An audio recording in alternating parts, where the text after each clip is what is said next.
अब देखते हैं टाइप्स ऑफ डेसिमल्स, कितने टाइप्स के डेसिमल्स होते हैं ना।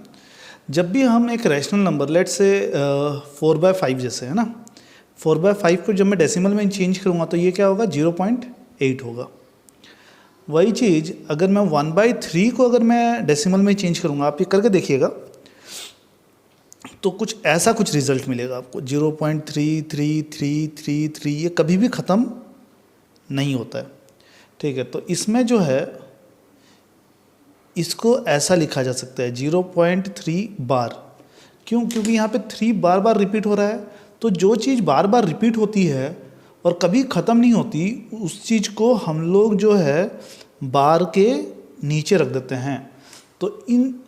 तो ये जो है ये बेसिकली 1/3 का जो है डेसिमल एक्सप्रेशन इसको बोला जाएगा। 4/5 का डेसिमल एक्सप्रेशन 0.8। तो ये भी एक रैशनल नंबर था, ये भी एक रैशनल नंबर था, ये कन्वर्ट हो गया 0.8 में और ये कन्वर्ट हो गया 0.3 बार में।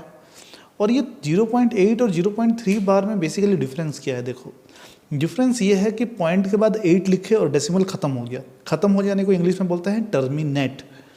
और यहाँ पे पॉइंट के बाद 3 लिखे 3 लिखे 3 लिखे, लेकिन ये चीज़ कभी भी ख़त्म नहीं हो रहा है, तो इसको बोलते हैं नॉन टर्मिनेटिंग। तो देखो एक चीज़ मैं बोलता देता हूँ, इस तरीके के डेसिमल्स जो ख़त्म हो जाते हैं इनको बोला जाता है टर्मिनेटिंग डेसिमल। और इस तरीके के डेसिमल्स जो कभी भी ख़त्म नहीं होते पर ये रिपीट होते रहते हैं बार बार बार बार बार बार, तो ये इनको बोला जाता है रिपीटिंग डेसिमल। इनको बोला जाता है रिपीटिंग डेसिमल। रिपीटिंग डेसिमल भी बोलते हैं, और इनके लिए एक दूसरा नाम जो है वो है रिकरिंग, RECURRING, रिकरिंग डेसिमल। ठीक है, तो रिकरिंग डेसिमल क्यों बोला जाता है या फिर रिपीटिंग डेसिमल क्यों बोला जाता है? क्योंकि ये बार बार रिपीट हो रहा है। अब टर्मिनेटिंग के कुछ एग्जांपल्स देख लेते हैं, जैसे 3.172, ये भी टर्मिनेटिंग होगा। ठीक है, 438.3972, ये भी टर्मिनेटिंग होगा। ठीक है, मैं ऐसा भी लिख सकता हूँ 1.727272727272। अब ये कन्फ्यूजन वाली बात होगी।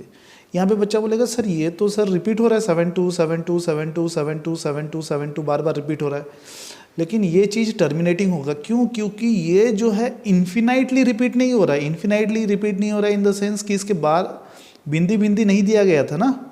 जब इसके बाद बिंदी बिंदी नहीं दी गई, इसका मतलब ये इन्फिनाइटली रिपीट नहीं हो रहा है। ये रिपीट हुआ 1 2 3 4 5 6 7 8 9 10 11 12 डिजिट तक ये रिपीट हुआ, लेकिन उसके बाद ये ख़त्म हो गया। तो इसलिए ख़त्म तो हो गया ना, मेन मुद्दा ये है कि ख़त्म हो गया। तो जब चीज़ें ख़त्म हो जाती हैं तो उसको बोला जाएगा टर्मिनेटिंग डेसिमल। टर्मिनेट का मतलब होता है इंग्लिश में ख़त्म हो जाना। तो इस तरीके के डेसिमल्स को बोलते हैं टर्मिनेटिंग डेसिमल्स। और इस तरीके के डेसिमल्स, जैसे मैं कुछ एग्जांपल्स लिख देता हूँ यहाँ पे, 3.97 बार, इसका मतलब है 3.97979797 and so on. So on के लिए मैंने देखो बिंदी बिंदी लगा दिया यहाँ पे, ठीक है ना, डॉट डॉट बोल लगा दिया था तो ये हो जाता है। जैसे मुझे ऐसा कुछ है गया 43.57 बार। अब इसमें देखो क्या हो रहा है, 5 के ऊपर बार नहीं है, 7 के ऊपर सिर्फ बार है, तो जो रिपीटेशंस होगा वो भी अकॉर्डिंगली होगा। 43.577777 है ना, और ये बिंदी बिंदी लग जाएगी। इसका मतलब ये हुआ कि 7 ही रिपीट हो रहा है और कुछ रिपीट नहीं हो रहा है, इसलिए सिर्फ 7 के ऊपर बार लगी है। ठीक है। अब देखो इसमें कि रिपीटिंग डेसिमल्स का जो रिपीटिंग पार्ट है, जैसे यहाँ पे 97 रिपीट हो रहा है, यहाँ पे 7 रिपीट हो रहा है, इस पार्ट को बोलते हैं रिपीटिंग ब्लॉक बोलते हैं उसको। इसको बोला जाता है repeating block. Repeating block single digit का भी हो सकता है, रिपीटिंग ब्लॉक डबल डिजिट का भी हो सकता है, ट्रिपल डिजिट का भी हो सकता है, कितने भी डिजिट्स का हो सकता है। जैसे यहाँ पे रिपीटिंग ब्लॉक 97 है, यहाँ पे रिपीटिंग ब्लॉक 7 है। वैसे ही मैं कुछ ऐसा लिख दिया, मान लो 1.234 बार, तो यहाँ पे रिपीटिंग ब्लॉक जो है 234 ट्रिपल डिजिट का रिपीटिंग ब्लॉक है। ठीक है ना, तो इसको बोलते हैं रिपीटिंग ब्लॉक। तो रिपीटिंग ब्लॉक कितने भी डिजिट्स का हो सकता है। तो ये क्लियर करता है कि हमारे 2 टाइप्स के डेसिमल्स जो होते हैं, टर्मिनेटिंग डेसिमल्स और रिपीटिंग डेसिमल्स। ठीक है, और ये दोनों ही टाइप रैशनल होते हैं, रैशनल, है ना, क्योंकि ये देखो रैशनल नंबर ही कन्वर्ट हुआ था यहाँ पे, और ये भी रैशनल नंबर को कन्वर्ट किया था। रैशनल नंबर मतलब फ्रैक्शन के टाइप्स में जो है, तो रैशनल टर्मिनेटिंग भी रैशनल होता है और टर्मिनेटिंग रिपीटिंग भी रैशनल होता है। रिपीटिंग डेसिमल्स और टर्मिनेटिंग डेसिमल्स हमेशा रैशनल होते हैं। ये चीज़ आपको जानना है, रिपीटिंग डेसिमल्स और टर्मिनेटिंग डेसिमल्स रैशनल है, क्योंकि एक आपको ये भी समझना पड़ेगा कि जब क्वेश्चंस आते हैं तो कुछ इस तरह के भी क्वेश्चंस बन जाते हैं, क्लासीफाई द रैशनल्स एंड इरैशनल्स। तो आप रिपीटिंग डेसिमल्स को देखोगे, इस तरह का कुछ लिखा होगा, मान लो 3.97 बार लिखा होगा, तो आप बोलोगे सर ये जो नंबर है ये रैशनल नंबर है, इस तरह से। तो क्या कोई डेसिमल ऐसी हो सकती है जो ना ही टर्मिनेटिंग है ना ही रिपीटिंग है? देखो मैंने आपको बताया कुछ डेसिमल्स रिपीटिंग होते हैं, कुछ डेसिमल्स टर्मिनेटिंग होते हैं, कुछ डेसिमल्स रिपीटिंग होते हैं। तो क्या कोई ऐसा डेसिमल है जो ना ही टर्मिनेटिंग है, ना ही टर्मिनेटिंग मतलब नॉन टर्मिनेटिंग, और ना ही रिपीटिंग है, नॉन रिपीटिंग? तो यस है। तो देखो मैं आपको बता देता हूँ टाइप्स ऑफ डेसिमल्स में, देखो हमेशा 3 टाइप्स ऑफ डेसिमल लिखोगे। First is terminating decimal, second is repeating decimal, and third is non terminating non repeating decimals. तो non terminating non repeating decimals के एग्जांपल्स क्या हैं? जैसे कुछ ऐसे मैंने ऐसे लिखा 3.4257, कुछ अपने मन से लिखता गया, 435749764545454545 के बाद 45, ऐसा कुछ भी अपने मन से मैंने लिख दिया, और फिर बाद में बिंदी बिंदी लगा दिया। बिंदी बिंदी लगाने का मतलब है वो कभी ख़त्म नहीं होगा। और इसके अंदर भी देखो कहीं कोई ऐसा, मतलब इसको अगर गौर से देखो तो कभी भी रिपीटेशन यहाँ पे नहीं हो रहा है, ठीक है। तो ना ही ये रिपीटिंग है और ना ही ये टर्मिनेटिंग है, इसलिए इसको बोलते हैं non terminating non repeating decimals. Non terminating non repeating decimals जो होते हैं वो इररेशनल नंबर्स होते हैं। ये नंबर्स जो होते हैं वो इररेशनल नंबर्स होते हैं, ठीक है। ये चीज़ आपको याद रखना है। तो क्या क्या समझ में आया इसके अंदर? इसके अंदर हमको ये समझ में आया कि 3 टाइप के डेसिमल्स होते हैं, terminating, repeating, non terminating, non repeating. ये टर्मिनेटिंग और रिपीटिंग जो होते हैं रैशनल होते हैं, और non terminating non repeating decimals जो होते हैं इररेशनल नंबर होते हैं। टर्मिनेटिंग क्या होता है वो बता दिया, रिपीटिंग क्या होता है वो बता दिया, और नॉन टर्मिनेटिंग नॉन रिपीटिंग जो है इस तरह का डेसिमल, ठीक है। मैं आपको एक क्लासिक एग्जाम्पल देता हूँ। आप इंटरनेट पर जाइए और पाई का जो वैल्यू है वो चेक कीजिए, पाई का डेसिमल वैल्यू। तो पाई का डेसिमल वैल्यू जो है आपको देखने को मिलेगा। ऐसे तो आप जानते हो कि 3.14 बोलने के लिए बोलते हैं, पर वो 3.14 जो है उसका एग्जैक्ट वैल्यू नहीं है। अगर आप उसको देखोगे तो 3.1415 कर करके कुछ करके एक बहुत ही लंबा चौड़ा लिस्ट है, और कहीं पे भी रिपीटेशन नहीं मिलेगा और कहीं पे भी ये ख़त्म होने वाला नंबर नहीं मिलेगा। एक मूवी आई थी लाइफ ऑफ पाई, ठीक है ना, उसमें एक बेसिकली एक सीन में उसमें पाई का पूरा एक लंबा चौड़ा लिस्ट बना के दिखाया गया है, ठीक है। तो आप अगर कभी वो मूवी देखो तो उसमें ये चीज़ को ध्यान से देखना कि पाई की किस तरह से वैल्यू को लंबी चौड़ी लिखी गई है, क्योंकि वो non terminating non repeating decimal है। तो यहाँ पे टाइप्स ऑफ डेसिमल्स को हम समझे, ठीक है। इसके बाद अब हम देखेंगे कि किस तरीके से रिपीटिंग डेसिमल्स को p/q फॉर्म में लिखा जाता है। अभी मैंने थोड़ी देर पहले बताया कि 1/3 जो है 0.3 बार होता है, ठीक है। तो अगर आपसे कोई पूछे कि 0.3 बार क्या होगा तो आप बता सकते हो कि 1/3 होगा। लेकिन कोई अगर आपसे पूछ दे 0.7 बार क्या होगा, तो इसका आंसर बता पाओगे क्या? ठीक है। जब तक हम इस चीज़ को समझेंगे नहीं कि किस तरीके से हम 0.7 बार को p/q फॉर्म का मतलब होता है फ्रैक्शन फॉर्म, इसका मतलब होता है फ्रैक्शन फॉर्म। जब तक हम समझेंगे नहीं, जानेंगे नहीं कि किस तरीके से p/q फॉर्म में कन्वर्ट कर सकते हैं, तो तब तक हम लोग नहीं कर सकते। इनफैक्ट इस चीज़ को जब देखेंगे, ठीक है, कि कैसे हम 0.7 बार को p/q फॉर्म में लिखा जा सकता है। स्टार्ट कर रहा हूँ मैं। देखो शुरुआत करेंगे, x को ले लेंगे 0.7 बार, ठीक है। समझो, बड़े गौर से देखना इस सब चीज़ों को, क्या हो रहा है, हर स्टेप को समझना है इसमें। कि x को ले लेते हैं 0.7 बार। 0.7 बार का मतलब क्या होता है? 0.7 बार का मतलब होता है 0.7777 एंड सो ऑन, ठीक है। अब क्या करते हैं, जब भी इसमें देखो डेसिमल के बाद पूरा पूरा बार है, डेसिमल के बाद पूरी तरीके से बार है, ठीक है। एक पार्शियल होता है, जैसे इस तरह का कुछ नंबर हो तो ये हम लोग बोलते हैं कि डेसिमल के बाद कुछ नंबर्स पे बार हैं और कुछ नंबर्स पे बार नहीं है, ठीक है। इस तरह के एग्जांपल 0.123 बार है ना, 0.4597 बार, या फिर यहाँ पे 0 भी नहीं होगा, 40 भी, कुछ भी ऐसा मतलब है ना। तो ये देखो इसमें थोड़े से नंबर्स डेसिमल के बाद का ही सिनेरियो को देखना, डेसिमल से पहले का सिनेरियो को मत देखना। डेसिमल के बाद कुछ नंबर्स पे बार नहीं है, कुछ नंबर्स पे बार हैं, ठीक है ना। तो ऐसा सिचुएशन भी होता है। मैं अभी सिर्फ उन नंबर्स को कर रहा हूँ जिसमें पूरी तरीके से बार है, तो 0.7 बार पूरी तरीके से बार है 7 के ऊपर। तो इन केसेस में क्या करना, ये एक रिपीटिंग ब्लॉक है, ठीक है, इसमें 7 जो है रिपीटिंग ब्लॉक है। एक रिपीटिंग ब्लॉक को डेसिमल के राइट पोजीशन से लेफ्ट पोजीशन में लाने की कोशिश करेंगे, ठीक है। और वो कैसे होगा, अगर x में अगर हम 10 मल्टीप्लाई कर देते हैं, x में अगर हम 10 मल्टीप्लाई करते हैं तो 10x हो जाएगा, 10x हो जाएगा। और ये जो नंबर है जो पहले 0.77777 ऐसा था, ये नंबर बन जाएगा कुछ इस तरीके से 7.77777 और ये इन्फिनिटी तक जाएगा। इस चीज़ को ऐसा लिखा जा सकता है 7.7 बार, ठीक है।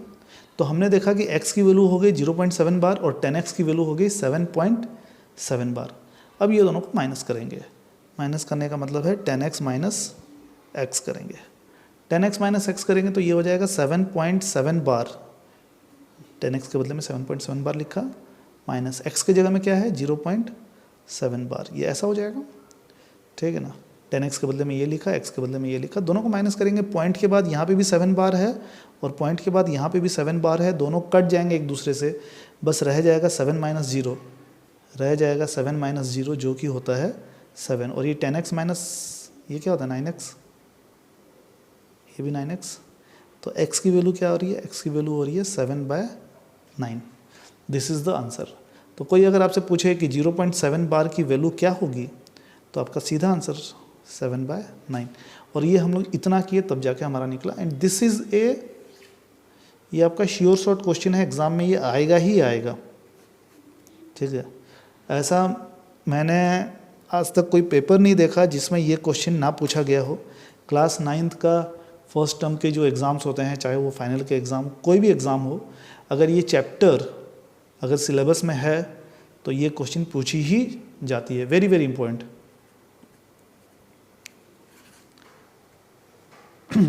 नेक्स्ट एक और एग्जाम्पल लेके करते हैं, आपके बुक से ही एग्जाम्पल ले लेते हैं। एग्जाम्पल 8 आपके बुक का ही है। एग्जाम्पल 8 क्वेश्चन है 1.27 बार, इसको p/q फॉर्म में लिखना है। स्टार्ट कैसे होगा, x की वैल्यू को 1.27 बार ले लिए। फिर मैं बताया था एक रिपीटिंग ब्लॉक को बाहर निकालते हैं। बाहर निकालने का मतलब है डेसिमल के रेस्पेक्ट में पोजीशन चेंज करवाते हैं। मतलब ये 27 जो इधर है उस 27 को इधर लेके आना है।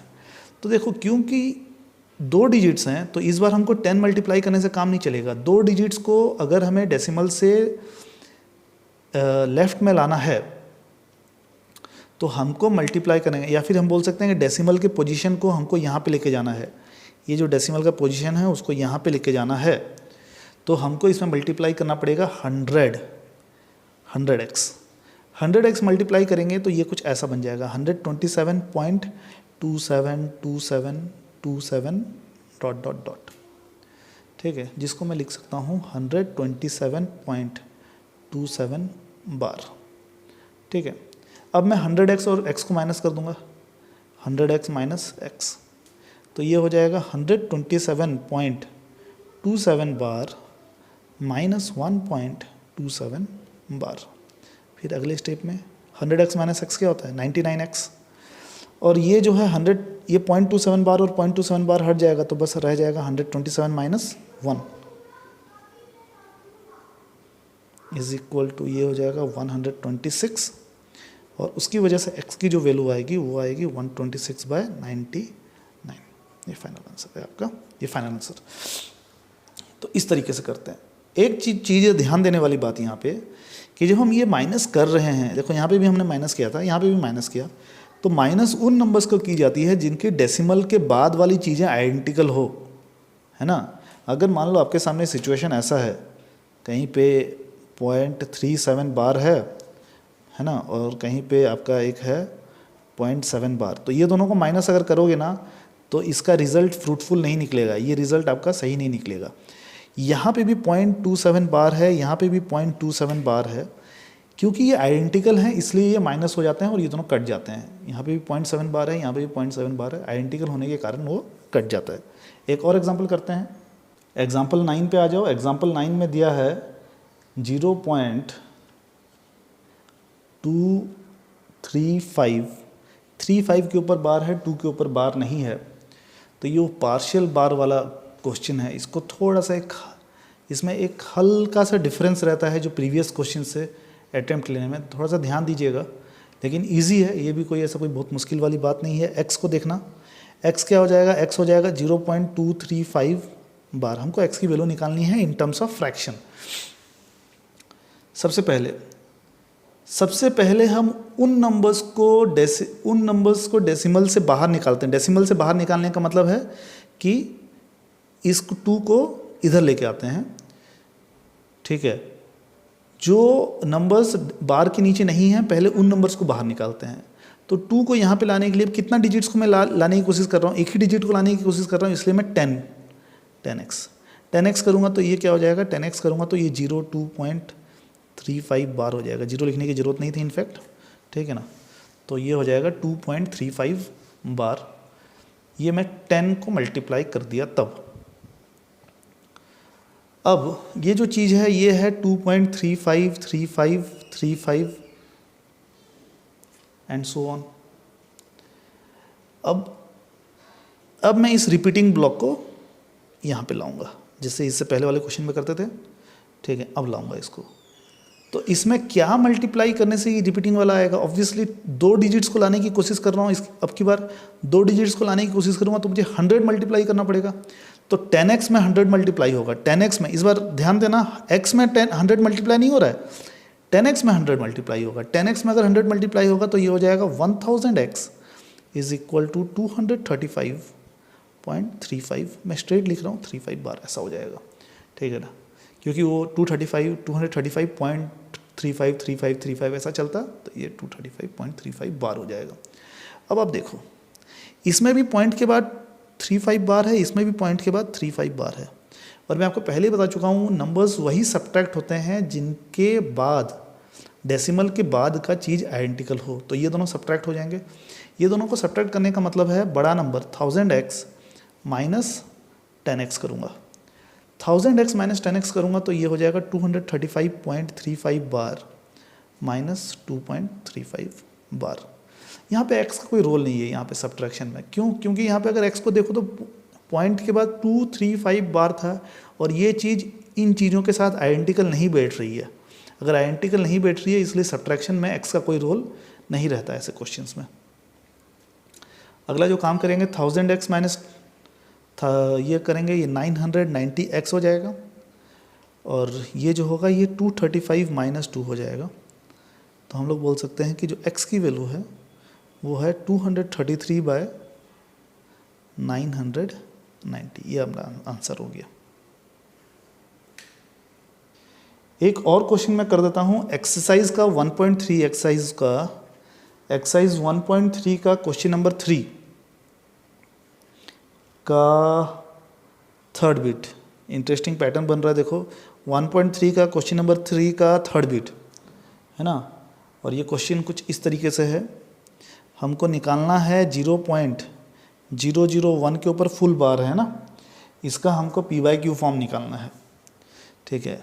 तो हम लोग देखेंगे कि इसमें जो रिपीटिंग ब्लॉक है, रिपीटिंग ब्लॉक 001 है, क्योंकि ये जो है कुछ ऐसा लिखा जा सकता है 001 001 001 सो ऑन। तो इस एक रिपीटिंग ब्लॉक को बेसिकली डेसिमल्स से बगल में लाने के लिए, ठीक है ना, मेरे को इसमें मल्टीप्लाई करना पड़ेगा 1000। तो मैं मल्टीप्लाई करूँगा इसमें 1000x, ये हो गया 1000, तो ये हो जाएगा 001.001 के ऊपर बार, और ये लिखने की ज़रूरत नहीं थी, सिर्फ 1.001 बार लिखता भी काम सही था मेरा। अब दोनों को माइनस कर दूंगा, 1000x माइनस x, तो ये दोनों भी माइनस हो जाएंगे। 1.001 बार माइनस 0.001 ऐसा माइनस हो जाएगा। तो ये जो वैल्यू आएगा ये 999x आएगा, और ये जो वैल्यू आएगा ये आएगा 1 सब्ट्रैक्ट करने से। तो x की वैल्यू जो आएगी यहाँ पे 1/999 आएगी। देखो और क्या है जानने के लिए, एग्जाम्पल 10 देखो थोड़ा सा। हमने क्लास 8 में सीखा था कि find few rational numbers between two fractions. हम लोग ये करते थे कि कुछ रैशनल नंबर्स लिखते थे, दो रैशनल नंबर्स के बीच में, दो फ्रैक्शंस के बीच में कुछ रैशनल नंबर्स को हम लोग लिखते थे क्लास 8 में। लेकिन यहाँ पे दिया हुआ है find an irrational number between 1/7 and 2/7। तो 1/7 और 2/7 के बीच में कुछ रैशनल नंबर्स अपने को लिखना है। रैशनल नंबर्स कुछ इरेशनल नंबर्स, सॉरी, कुछ इरेशनल नंबर्स अपने को लिखना है। कुछ नहीं, इनफैक्ट एक ही लिखना है, मैं आपको कुछ लिख के दिखाऊंगा, ठीक है ना। तो जब इस तरह की सिचुएशन हो तो आप 1/7 को कन्वर्ट कर दिए डेसिमल में। जब डेसिमल में कन्वर्ट होगा तो 142857, ये आपको याद रखना है 1/7 का, बहुत इंपॉर्टेंट है। आप देखोगे कुछ क्वेश्चंस भी पाओगे उसमें। 1/7 का 0.142857 होता है, और 2/7 का जब आप कन्वर्ट करोगे तो ये 0.285714, ठीक है। मैं थोड़ी देर में बताऊंगा कैसे ये डेसिमल्स को आप इजीली कर सकते हो। तो ये ऐसा हो जाएगा। तो अभी इस नंबर और इस नंबर के बीच में आपको एक इरेशनल नंबर लिखना है। इरेशनल नंबर लिखने का मतलब है non terminating non repeating decimal लिखना है। तो non terminating non repeating decimal, इसके बीच में कुछ भी लिख सकते हो आप। जैसे मैं ऐसा लिख दे रहा हूँ 152794385714732 करके डेसिमल डेसिमल बोल दिया इसको, पॉइंट लगा सकते हो आप, आपका काम हो जाएगा। क्यों मैंने 15 ही क्यों चूज़ किया? क्योंकि 14 और 28 के बीच में 15 आता है। 15 लिखने के बाद आप कुछ भी लिख सकते हो ब्लाइंडली, है ना। इनफैक्ट आप 14 और 28 के बीच में कोई भी, जैसे आपका क्या आता है 20 भी आता है, तो पहले 20 लिख दिए, उसके बाद आप कुछ भी अपने मन से 1 4 3 5 8 7 4 9 कुछ भी अपने मन से लिख दिए, है ना। तो आपको ये समझ में आ जाएगा कि ये क्योंकि रिपीट भी नहीं हो रहा है और टर्मिनेट भी नहीं हो रहा है, ये एक इरेशनल नंबर है। इन दोनों के बीच में आप और भी नंबर्स लिख सकते हो, ठीक है ना। एक अगर आप बुक में देखो तो बुक में कुछ एक पैटर्न बना के दिखाया, देखो 1501 15001, है ना, इस तरह से। इनफैक्ट वो 150 के बाद 1500, फिर 15000, फिर 15 के बाद 4 0, ऐसा। अब ये भी जो है देखो कहीं पे भी रिपीट नहीं हो रहा है और ना ही कहीं पे टर्मिनेट हो रहा है, तो ये भी बढ़िया है। इस तरह करके कई एग्जांपल्स आप लिख सकते हो। ये एग्जांपल 10 हो गया। इसी तरीके का क्वेश्चन एक्सरसाइज में अगर आप पाओगे तो एक्सरसाइज में है find 3 different, question number 8, exercise 1.3 का क्वेश्चन नंबर 8 दिया हुआ है। Find 3 different irrational numbers between the rational numbers 5/7 and 9/11। 5/7 and 9/11 को आप कन्वर्ट करोगे तो 5/7 जो होता है वो होता है 0.714285, ये हो जाएगा। अब इसे करना पड़ेगा आपको। और 9/11 का जब करोगे तो ये 0.818181 ऐसा कुछ आएगा, तो इसका मतलब है 0.81 बार आ जाएगा। अब ये दोनों के बीच में आपको नंबर लिखना है, आपको 3 नंबर लिखना है। तो 71 यहाँ पे है, 81 यहाँ पे है, दोनों के बीच में 71 और 81 के बीच में क्या 72 73 74 बहुत सारे नंबर्स हैं। तो आप अपना शुरू कर सकते हो 0.72 से शुरू कर सकते हो, और 72 के बाद आप पैटर्न पकड़ लो 722, फिर 7222, फिर 72222, कुछ भी ऐसा एक पैटर्न पकड़ लिया, लिख दिए, ठीक है ना। तो ये आपका इरेशनल नंबर कहलाएगा। नहीं भी पैटर्न पकड़ोगे तब भी कोई दिक्कत नहीं है, जैसे 72 लिख दिए, फिर अपने मन से कुछ भी है तो 1458439785 कुछ भी अपने मन से लिख दिए तो भी वो इरेशनल नंबर कहलाएगा। वैसे ही और भी, जैसे 76 है, 760 7600 76000, है ना, ऐसा कोई पैटर्न पकड़ लिया तो ये भी इरेशनल नंबर कहलाएगा। तो इस तरीके से हम लोग few irrational numbers between 2 given fractions लिखा जा सकता है। ये वाला आपने देखा है क्वेश्चन, ये देखा है क्वेश्चन, ठीक है। अब एक्सरसाइज 1.3 में नंबर 2 पे आ जाओ। एक्सरसाइज 1.3 के नंबर 2 में देखो, यू नो 1/7 1/7 की उसने वैल्यू दे दी है, हम लोग को पता भी है, अपने करोगे ना तो आपको ये मिलेगा 142857 ऐसा मिलेगा। फिर बोल रहा है can you predict what the decimal expansions of 2/7, 3/7, 4/7, 5/7, 6/7 are without actually doing the long division. बिना लॉन्ग डिवीजन किए कैसे पता लगाओगे कि 2/7, 3/7 ये सब क्या होंगे। तो देखो जब भी इस तरह की सिचुएशन आती है ना तो ये तो 1/7 पता ही है, तो 2/7 का पहला डिजिट क्या होगा वो पहले समझ जाओ इसमें, ठीक है। 2/7 का पहला डिजिट क्या होगा, यहाँ पे अगर हम करेंगे 2 ये रहेगा, 7 ये रहेगा, क्योंकि 2 7 से छोटा है तो डेसिमल तुरंत लगाऊंगा तो ये 20 हो जाएगा, 20 हो जाएगा तो 7 2 जा 14, 7 3 या नहीं कर सकते तो ये 6, तो पहला डिजिट उसमें क्या आया 2 आया, तो इसमें पहला डिजिट आएगा 2। पहला डिजिट जैसे ही पता चल जाए, और देखो पहला डिजिट पता लगाने के लिए डिवीजन करना ऐसा ज़रूरी नहीं था, आप ऐसे भी समझ सकते हो 7 2 जा 14 होता है, 7 3 जा 21 होता है, 21 जो है 2 से मतलब उस तरह से बड़ा होगा तो 0.2 आएगा, है ना। तो 2 लिखे, 2 के बाद अब क्या, अब देखो यहाँ पे देखो ऊपर 2 के बाद कौन सा डिजिट है 8, तो यहाँ पे 8 आएगा, 8 के बाद कौन सा डिजिट है 5, 5 आएगा, 5 के बाद कौन सा डिजिट है 7, 7 आएगा, 7 के बाद कौन सा डिजिट है 1, 1 आएगा, 1 के बाद कौन सा डिजिट है 4, 4 आएगा। फिर 2 लिखने की जरूरत नहीं है क्योंकि फिर रिपीटेशन शुरू हो जाएगा, 2 8 5 7 1 4 फिर से आएगा, है ना। तो ये 2 से शुरू हुआ तो 2 के बाद 8, 8 के बाद 5, 5 के बाद 7, 7 के बाद 1, 1 के बाद 4। वैसे ही 3/7 का देखो बिना डिवीजन किए ना तो 30/7 0.4 होता है, 30 इसको मैंने पॉइंट डाल दिया तो ये 30 हो गया, तो 30/7 क्या होता है 4, 7 4 जा 28, नज़दीक में वही है तो 4 लिखे। जैसे ही 4 लिखूंगा तो 4 यहाँ पे है ना, 4 ये आ गया, 4 के बाद ऐसे फिर शुरू होगा, 4 के बाद 2, 2 के बाद 8, 8 के बाद 5, 5 के बाद 7, 7 के बाद फिर 1, 6 नंबर हो गए, फिर ऐसा फिर 4/7 आएगा, 4/7 अगेन, ठीक है, पॉइंट लगा दिया, पॉइंट लगा दिया तो 40/7 हो गया, 47 कितना जो 40 के नज़दीक आएगा, 7 5 जा 35 होता है तो 5 लिखे, यहाँ पे 5 देखो, 5 के बाद क्या है 7 है, फिर 1 4 2 8, ठीक है ना, ये ऐसे 5 के बाद 7 फिर 1 4 2 8 ऐसा, फिर 5/7 का ऐसे ही 0.714285 होगा, ठीक है ना। और 6/7 का कैसा होगा, 6/7 का 60/7 7 8 जा 56, 8 से शुरू होगा 0.857142 इस तरीके से। तो ये बढ़िया एक पैटर्न बनती है इसमें,